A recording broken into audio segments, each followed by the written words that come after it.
Apakah kita punya keyakinan tertentu bahwa hidup ini mau kemana? Setelah hidup ini kita mau kemana? Keyakinan kita sebagai orang percaya kepada Tuhan Yesus adalah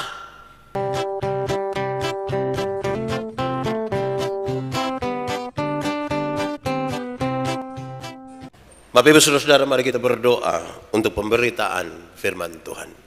Mari kita berdoa. Ya Tuhan Allah, kami mohon kepadamu, arahkanlah hati dan pikiran kami pada pemberitaan firman saat ini.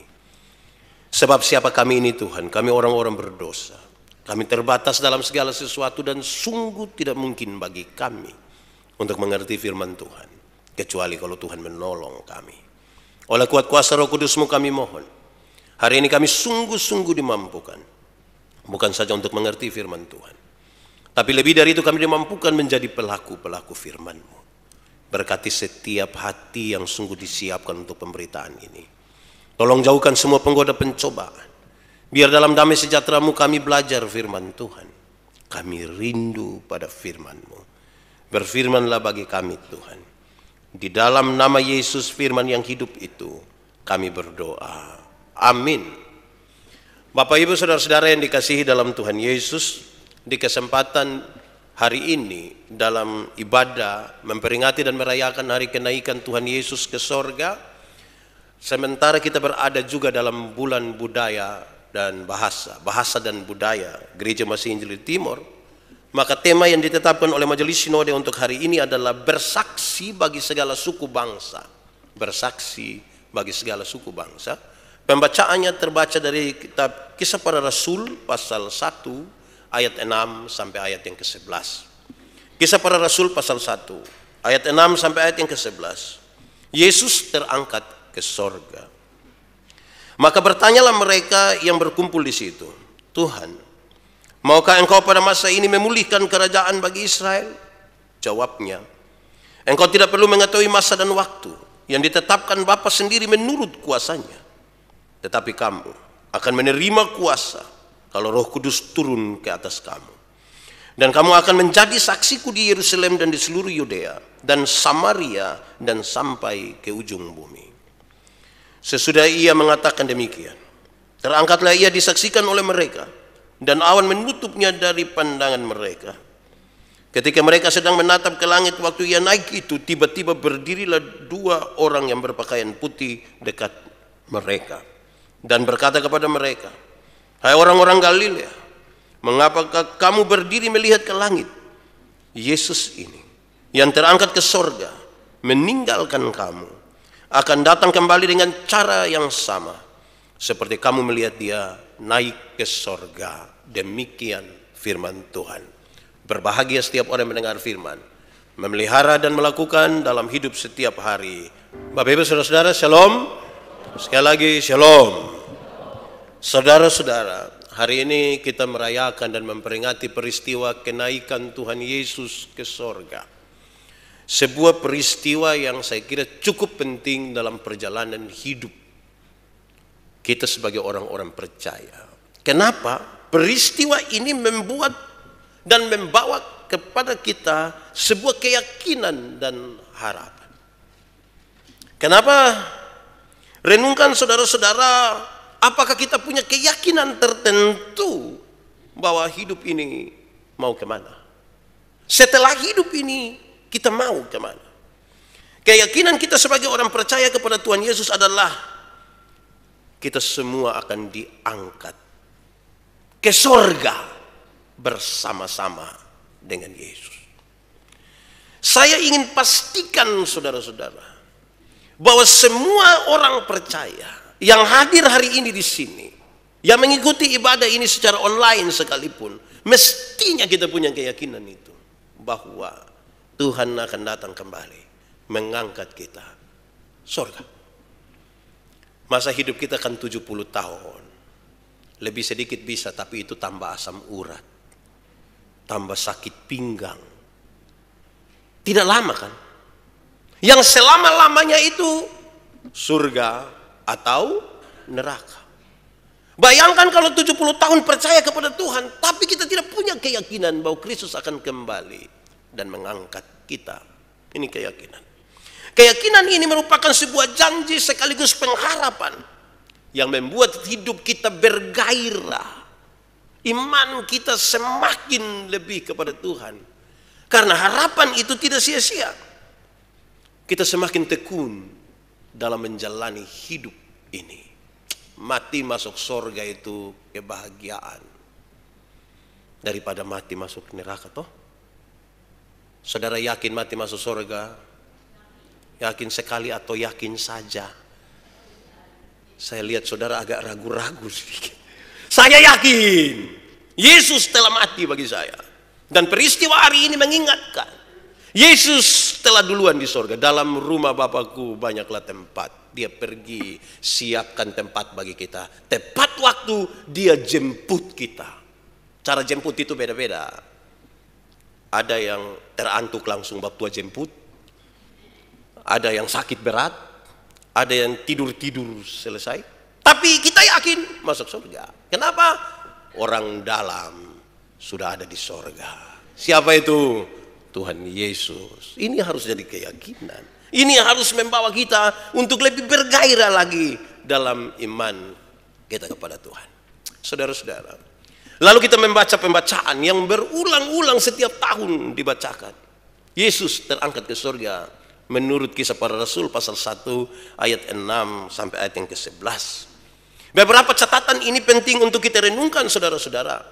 Yang pertama, Yesus Kristus yang bangkit itu menyiapkan para murid untuk menjadi saksinya. Mereka dilengkapi dengan Roh Kudus. Tetapi janji ini ditanggapi secara lain oleh para murid. Ketika Yesus berkata begitu, mereka bilang, Tuhan, maukah Engkau memulihkan kerajaan Israel bagi kami? Rupa-rupanya perhatian mereka, pikiran mereka tentang kerajaan sorga itu fokus kepada kerajaan yang sangat kelihatan, pemerintahan yang nyata, yang memang sementara itu sementara bermasalah.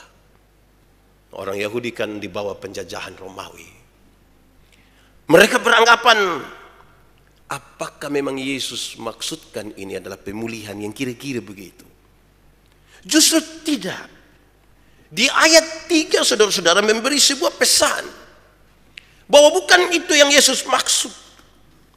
Tetapi yang Yesus maksudkan itu saudara-saudara, bahwa kerajaan Allah mestinya sudah tampak, sudah ada dalam kehidupan orang-orang percaya. Karena Yesus telah bangkit, mati, bangkit, naik ke surga. Kemenangan itu luar biasa dan harusnya itu yang nyata. Tetapi fokus berbeda. Yesus lagi fokus terhadap kerajaan Allah.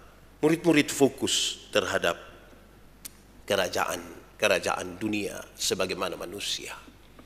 Hal ini menjadi catatan pertama saudara-saudara, karena kita bisa renungkan apa yang paling menyita kita punya pikiran dan perasaan, perhatian hari ini, itu akan menjadi fokus kita. Fokus itu membentuk perilaku kita. Contoh, kalau kita fokus tentang jodoh, maka kita tiap hari itu hanya pikir jodoh. Karena fokusnya di situ. Lihat orang, kita tanya, jomblo, mau jodoh. Karena fokus kita ada di situ. Jadi saudara-saudara bisa renungkan hari ini, apa yang paling menyita perhatian kita sekarang. Tapi yang lebih penting saudara-saudara adalah, bukan kita tidak boleh punya pikiran lain selain kerajaan Allah, bukan soal itu. Bukan kita tidak boleh punya target-target lain, bukan soal itu. Tetapi jangan sampai fokus kita itu berbeda sekali dengan apa yang Tuhan maksudkan bagi kita, sehingga orang-orang percaya yang hidup pada masa kini tidak memahami apa maksud Tuhan di dalam hidupnya. Pacaran saja. Tapi kan tanda-tanda kerajaan surga harus ada di pacaran. Menikah saja. Tapi tanda-tanda kerajaan surga mesti ada di dalam pernikahan. Bekerja dan berusaha, silakan. Tapi tanda-tanda kerajaan harus ada di situ. Supaya betul-betul kita memahami apa sih maksud Tuhan di sini. Ada masalah. Iya, karena selama tinggal di dunia ada masalah. Tapi berilah sedikit ruang untuk melihat sebenarnya apa yang Tuhan maksudkan terjadi dalam hidup kita. Kadang-kadang masalah menyita perhatian kita terlalu besar sampai kita tidak melihat apa yang Tuhan maksudkan di situ. Kadang-kadang kesuksesan menyita perhatian kita terlalu besar sampai kita lupa untuk melihat apa maksud Tuhan di situ. Saudara-saudara, saya berkhotbah kepada anak-anak muda. Saya kasih tahu memang pacaran itu enak toh. Kita kepingin ketemu terus. So ketemu dari pagi sampai sore, pulang mau ketemu lagi. Begitu. Tapi ini ketemu di mana? Itu juga fokus itu. Penting itu. Saudara-saudara, ini hal menjadi catatan pertama, saudara-saudara. Kita dapat melakukan apapun. Karena kita masih ada di dunia. Tuhan belum jemput kita untuk pergi ke sorga di mana Tuhan ada. Tetapi mestinya tanda-tanda kerajaan itu ada. Tanda-tanda kerajaan sorga itu seperti apa Pak Pendeta? Penuh kedamaian, penuh kasih, penuh keadilan, penuh keberpihakan. Dan itu yang membuat kita tahu persis kita sementara ada jalan itu. Kedua, saudara-saudara, saya ingin memberi catatan bahwa tanda-tanda kerajaan sorga yang ada di dunia ini menguasai saya dan saudara begitu kuat mestinya. Supaya tindakan kita, perilaku kita, dan semua hal yang kita lakukan itu terarah kepada Tuhan. Kenapa? Karena hakikat dari janji Tuhan Yesus tentang kerajaan sorga bukan saja sebuah janji bagi kehidupan setelah kematian. Bukan saja janji tentang kehidupan setelah kematian. Tetapi sekaligus adalah janji untuk konteks kehidupan kita tiap-tiap hari. Tiap-tiap hari. Saya pernah bilang pada saudara, supaya kita menyanyi itu lagu yang biar ku miskin ilmu, uang ku tak punya, tapi ku punya Yesus, senang selama hati-hati. Yakin kalau miskin senang, kenapa tidak cepat-cepat pergi ke rumah Bapa? Jadi janjinya itu bukan janji untuk nanti saja, tapi janji juga untuk hari ini. Tetapi roh tentang menghadirkan tanda-tanda kerajaan sorga itu mestinya menguasai kita dalam situasi seperti apapun. Susah senang, miskin kaya, dan seterusnya. Karena kita tahu janji itu juga berlaku bagi saya dan saudara di sini pada hari ini. Ketiga, pembacaan itu memberi pesan tentang para murid yang hanya menatap. Memang itu sesuatu yang nyata sekali. Melihat sebuah kejadian yang aneh. Aneh itu. Berhadapan dengan satu orang. Memang dia Yesus, dia Tuhan, dia penuh kuasa. Dia bisa melakukan apa saja. Kok yang mati saja dibangkitkan.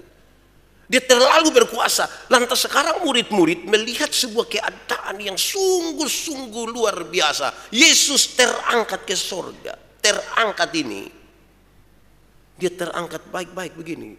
Bukan kena tiupe. Tidak ada badai seroja waktu itu yang bawa Yesus terang. Tidak, dia berdiri dan dia terangkat. Disaksikan oleh para murid. Ini sesuatu yang luar biasa. Menyaksikan hal itu, murid-murid itu saya kira mereka menatap dengan sangat serius. Mereka terpana, mereka terpesona, mereka menatap kuat-kuat di situ. Saya kira waktu itu kalau sudah ada HP, pasti dong story itu. Yesus terangkat. Bukan story biasa, dia pakai omong-omong lagi ke reporter begitu. Pasti hari itu media sosial penuh dengan Yesus yang terangkat ke surga. Pasti separuh bilang ikut. Wah, itu berat itu. Tetapi saudara, saya kira bahwa sebuah catatan ini menarik. Karena dua orang malaikat itu kemudian bilang begini, hai orang-orang Galilea, mengapa kamu hanya berdiri dan menatap ke langit? Mengapa kamu begitu terpana saja? Sudahlah, jangan habis di situ. Pengalamanmu dengan Tuhan di mana engkau melihat Tuhan terangkat ke sorga, jangan selesai di situ. Sekarang pulanglah ke Yerusalem. Kerjakanlah sesuatu di situ. Saksikanlah sesuatu di situ. Karena itu sangat penting bagimu. Catatan ini menarik saudara, paling tidak untuk dua alasan. Alasan yang pertama, beberapa orang menghabiskan waktu hanya untuk kusuk beribadah saja. Beribadah secara liturgis. Pengalaman-pengalaman rohani semata. Dia melupakan kalau dia tinggal di tengah-tengah dunia. Dunia di mana dia perlu menyaksikan sesuatu. Dan dunia di mana dia perlu bekerja dan berusaha untuk membangun hidup. Janganlah engkau berlama-lama di sini menatap. Kembalilah ke Yerusalem. Yang perlu engkau kerjakanlah membangun hidup. Tapi jadilah saksi. Jangan hanya menatap di situ. Saya berkhotbah bagian ini kira-kira beberapa tahun yang lalu di sini. Saya bilang janganlah engkau berdiri di sini dan hanya menatap ke langit. Atau pakai bahasa Kupang bilang, mengapa kamu hanya tanganga? Tanganga ialah kombinasi antara heran dan buta kenop. Jadi jangan hanya berdiri begini. Ingat, ada sesuatu. Kenapa saudara-saudara? Kalau kita hanya menatap, kita hanya melihat ke itu, bisa saja terjadi. Kalau keadaannya adalah sebuah keadaan yang buruk, kalau pengalaman yang kita alami hari ini adalah pengalaman yang buruk misalnya, saya kira kita akan terus sakit hati, sedih, putus asa. Saya kira kalimat ini pas. Kenapa kamu hanya bersedih? Kenapa kamu putus asa terus? Kenapa kamu sakit hati terus? Bangkit. Mulai lagi sesuatu yang baru. Tetapi kalau pengalamannya itu baik, keadaan hari ini baik, maka kadang-kadang kita mungkin akan membiarkan diri kita hanyut mengikuti keadaan sukacita itu, bahkan kadang-kadang tanpa kontrol. Saya kira kalimat ini juga tepat. Hai, kenapa engkau hanya di situ? Terlampau senang sampai tanpa kontrol. Berhenti. Ada yang perlu kamu kerjakan di Yerusalem. Ada yang perlu kamu kerjakan selanjutnya. Karena itu jangan hanya menatap. Catatan yang keempat dari pembacaan ini adalah Tuhan akan datang kembali. Yesus ini yang terangkat ke sorga dengan cara ini, kamu akan lihat dia akan datang kembali dengan cara yang sama. Sebuah janji yang luar biasa. Kedatangan Yesus itu akan terjadi lagi. Tetapi dengan catatan. Satu, tidak usah sibuk untuk cari tahu kapan Tuhan datang. Tidak usah sibuk. Banyak orang terlalu sibuk cari tahu kapan Tuhan datang. Banyak orang suka bertanya-tanya kepada saya, Pak Pendeta, apakah badai kemarin? Pak Pendeta, apakah corona? Pak Pendeta, apakah dengan ini berita-berita ini sudah tanda bahwa Tuhan semua datang kok? Saya bilang, lupa sibuk lah. Karena saya juga tidak tahu nanti Tuhan datang kapan. Jangan terlalu sibuk urus itu. Yang kedua, kenapa saya bilang tidak usah terlalu sibuk urus itu? Hiduplah dalam percaya. Bertekunlah dalam doa dan beraktivitaslah sesuai kebenaran. Tuhan mau datang kapan? Datang saja. Datang saja. Ulangi. Hiduplah dalam percaya. Bertekunlah di dalam doa. Beraktivitaslah sesuai dengan kebenaran. Yesus mau datang kapan? Datang saja. Kok memang kita juga tidak bisa tentukan kapan Yesus datang toh? Ketika Yesus sudah bilang, Dia mau datang. Siapa yang berani tahan? Tuhan, jangan datang. Aduh Tuhan. Tidak bisa. Dia mau datang, dia datang. Jangan omong sebuah peristiwa kira-kira nanti kapan Yesus ada di awan-awan. Jangan pikir begitu. Soal kita pun kematian. Kalau Tuhan sudah bilang, Abel, mau tahan. Bapak tunggu sedikit. Kenapa? Anak dong masih kecil. Mau dia pun bapak model begitulah. Tidak bisa. Dia mau datang, dia datang. Karena itu saya kira catatan 3 hal ini menarik. Hiduplah dalam percaya. Bertekunlah dalam doa. Dan beraktivitaslah sesuai dengan kebenaran. Yesus datang. Kapanpun. Siap. Saya mau tanya saudara, siap? Kurang ini. Siap? Sebentar. Awas tuh. Ya, baik. Mari kita mengerucut kepada tema kita hari ini, saudara. Tema kita hari ini adalah bersaksi bagi segala suku bangsa. Bersaksi bagi segala suku bangsa.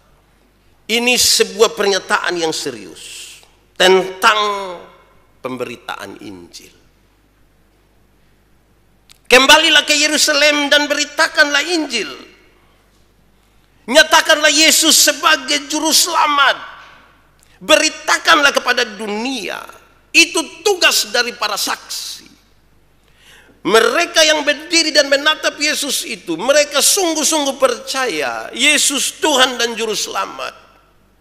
Beritakanlah kepada dunia. Beritakanlah secara terang-terangan. Beritakanlah bahwa kita adalah saksi Kristus. Tapi ingat, saksi Kristus yang memberitakan itu juga sekaligus saksi yang berkorban. Bahkan berkorban nyawa bagi pemberitaan Injil. Bahkan. Saya tidak bermaksud berkhotbah untuk semua pergi kau siap mati. Saya tidak bermaksud begitu.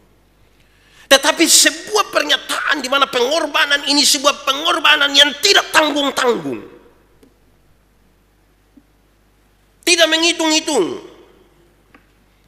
Karena pekerjaan untuk memberitakan Injil bukan soal organisasi, saya kira. Bukan karena dia pendeta, bukan karena dia majelis. Tetapi siapa saja. Saya mengajar agama di beberapa universitas. Sekarang tidak lagi. Tapi ketika mengajar kepada mereka, kepada calon perawat dong, saya bilang begini. Kalau kita sambil racik obat dan omong orang lain pun nama, itu gampang. Tapi kalau racik obat sambil bicara tentang Yesus Juru Selamat, itu luar biasa. Itu luar biasa. Jaga toko juga begitu. Ada dalam kita punya pekerjaan juga begitu. Kalau sambil kerja dan ada waktu bicara tentang Yesus Juru Selamat, luar biasa. Puji Tuhan. Haleluya. Tuhan berkati. Tapi kalau orang bilang, oh, terima kasih untuk pelayan hari ini, saya permisi. Terus kita bilang, iya, mati masuk sorga. Wah, itu dia bisa tersinggung. Tapi pekerjaan ini bukan soal organisasi. Murid-murid itu dulu mereka tidak terlalu berani untuk tampil sebagai saksi. Yesus tahu itu. Yesus ingin memperlengkapi mereka dengan Roh Kudus. Kamu akan menerima kuasa. Kuasa dari Roh Kudus. Pemberitaanmu itu akan digerakkan oleh Roh Kudus. Kenapa, saudara? Pemberitaan ini akan terus menerus. Tidak boleh sekali pemberitaan itu berhenti. Pemberitaan ini akan terus menerus. Kadang-kadang penuh tantangan, kadang-kadang membosankan. Resiko-resiko di dalam pemberitaan itu sangat berat. Karena itu dipastikan sungguh tidak mungkin orang akan melaksanakan tugas-tugas sebagai saksi pekabaran Injil itu dengan kekuatannya sendiri. Sungguh tidak mungkin. Apalagi kita tahu tidak ada manusia bisa bikin tobat manusia. Tidak ada. Hanya Tuhan yang bisa melakukan itu. Hanya Roh Kudus yang bisa melakukan itu. Karena itu kekuatan pendorongnya harus dari Roh Kudus. Sebab kalau kita pakai kekuatan yang ada pada kita, mau tahan berapa lama? Karena ini pekerjaan harus terus menerus. Tapi yang kedua, resikonya tidak gampang. Kami ajar cara menginjil kepada anak-anak kecil. Kami minta mereka dari rumah ke rumah. Tidak perlu tahu itu rumah itu dia orang agama apa, coba pergi dan bicara. Anak-anak kecil ini banyak yang pulang dengan menangis. Kenapa? Mereka ditolak. Yang menolak mereka siapa? Bukan saja orang yang tidak kenal Kristus. Mereka yang mengaku Kristen sekalipun, pengikut Kristus pun menolak anak-anak ini. Kamu anak kecil datang kau ngomong apa? Di sana. Beberapa anak itu tidak mau lagi untuk melayani, tidak mau lagi untuk mengabarkan ini, kan risiko. Ada yang semakin berani, kira-kira cara bagaimana untuk dilakukan. Karena itu saya kira tidak mungkin kita bersandar pada kekuatan kita. Karena Tuhan tahu itu juga, maka dia bilang aku akan memberikan kuasa Roh Kudus atas kamu yang menggerakkan kamu untuk menyatakan. Kan orang pekabaran Injil itu kan selalu dimulai dari sebuah pertanyaan, nanti mulai dari mana? Dari mana? Takuju piko bikin tersinggung orang lain. Jadi kita kalau mulai itu kita pemikiran banyak sekali yang kemungkinan menahan kita untuk melakukan sesuatu. Jalan keluarnya sekarang mesti buka hati sedikit. Roh Kudus masuk di situ. Saudara-saudara, yang kedua adalah tempatnya. Pembacaan tadi mengisyaratkan dengan baik. Tempat dan kepada siapa para saksi ini mesti memberitakan Injil.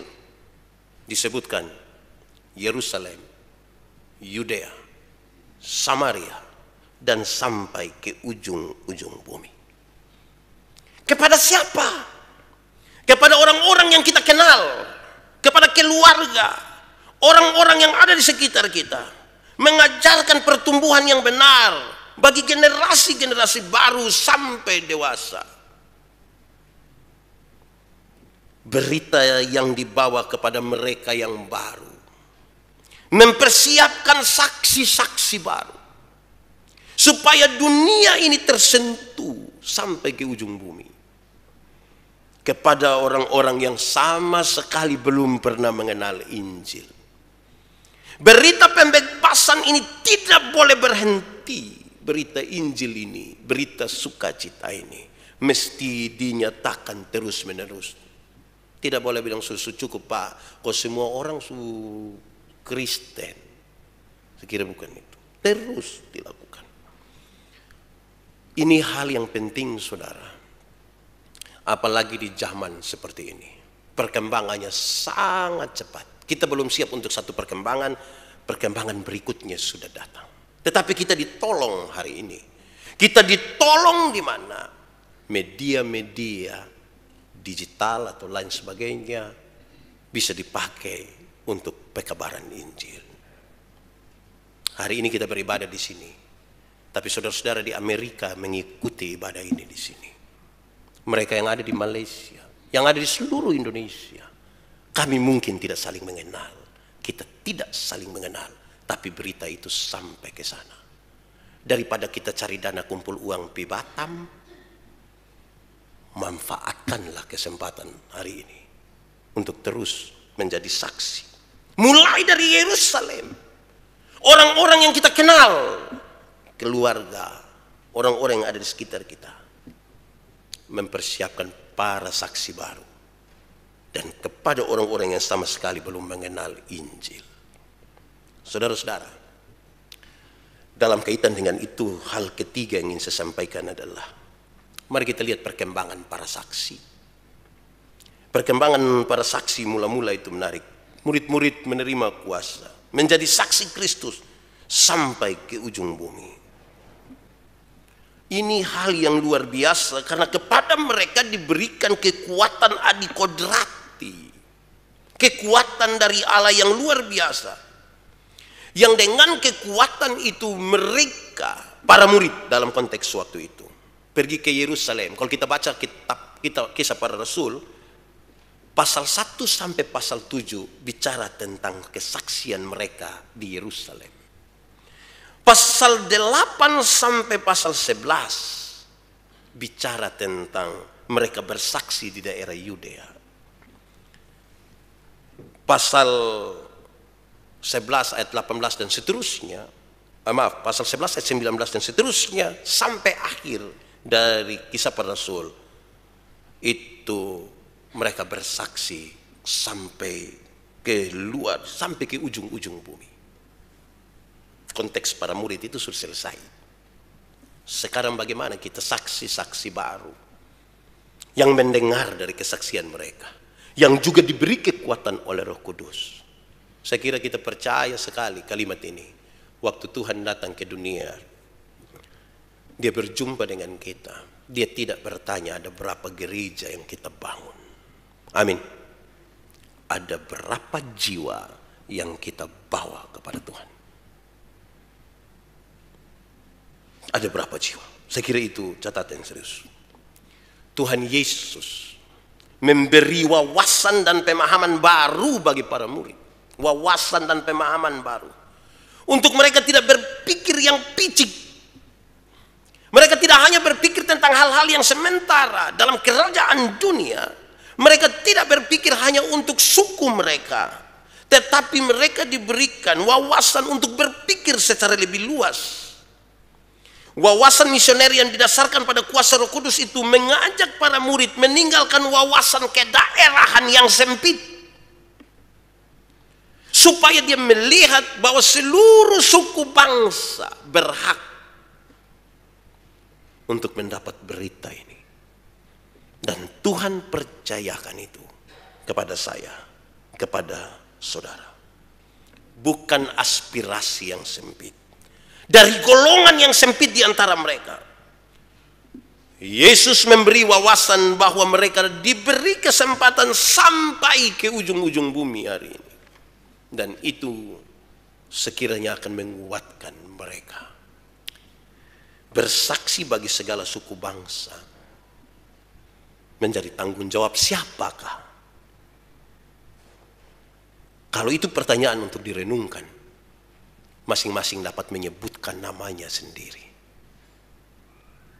Tanggung jawab dari Yandi. Tanggung jawab dari saudara-saudara masing-masing. Kepada siapapun. Tetapi dalam dua hal awal, perjumpaan kita dan pengalaman dengan Tuhan itu penting. Mendahuluinya dan gerakan yang dilakukan oleh Roh Kudus melalui kita. Selamat merayakan hari kenaikan Tuhan Yesus Kristus ke surga. Menyiapkan tempat bagi kita. Tepat waktu Dia menjemput kita, tapi Dia tidak minta kita duduk diam di dunia. Jadilah saksi. Upayakan hidupmu. Banyak orang jadi saksi sampai lupa upayakan hidup. Banyak yang terbalik, mengupayakan hidup sampai lupa menjadi saksi. Dua-dua mesti jalan sama-sama. Atau dalam bahasa lain, yang rohani mesti jalan, tapi yang jasmani pun mesti jalan. Jangan buat ada ketimpangan itu. Tuhan memberkati kita. Mari kita tunduk kepala di hadapan Tuhan. Kita angkat hati kita kepada Tuhan. Kalau kamu dengar suaranya, jangan keraskan hatimu. Minta Roh Kudus lembutkan setiap hati yang keras. Kalau hari ini saudara berkomitmen untuk menjadi saksi, nyatakanlah kepada Tuhan. Roh Kudus akan menolong saudara melampaui seluruh kelemahan kita, keterbatasan kita. Jadilah saksi bagi suamimu, istrimu, anak-anakmu, orang tuamu, saudara-saudaramu, atau orang-orang siapapun yang kita jumpai. Ya Tuhan Allah, kami bersyukur kesempatan yang indah buat kami belajar dari firman Tuhan. Tolonglah kami Tuhan, supaya kami dapat menjadi saksi. Kami tidak hanya berdiri dan menatap ke langit, tapi kami ingat sesuatu yang mesti kami kerjakan.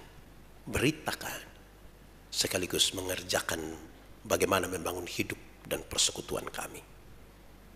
Berkati setiap hati yang disiapkan hari ini, yang sudah mendengar. Berkatilah mereka yang berkomitmen untuk menjadi saksi. Kami percaya Roh Kudus bekerja melampaui keterbatasan kami. Terpuji nama Tuhan. Di dalam nama Yesus kami berdoa. Amin.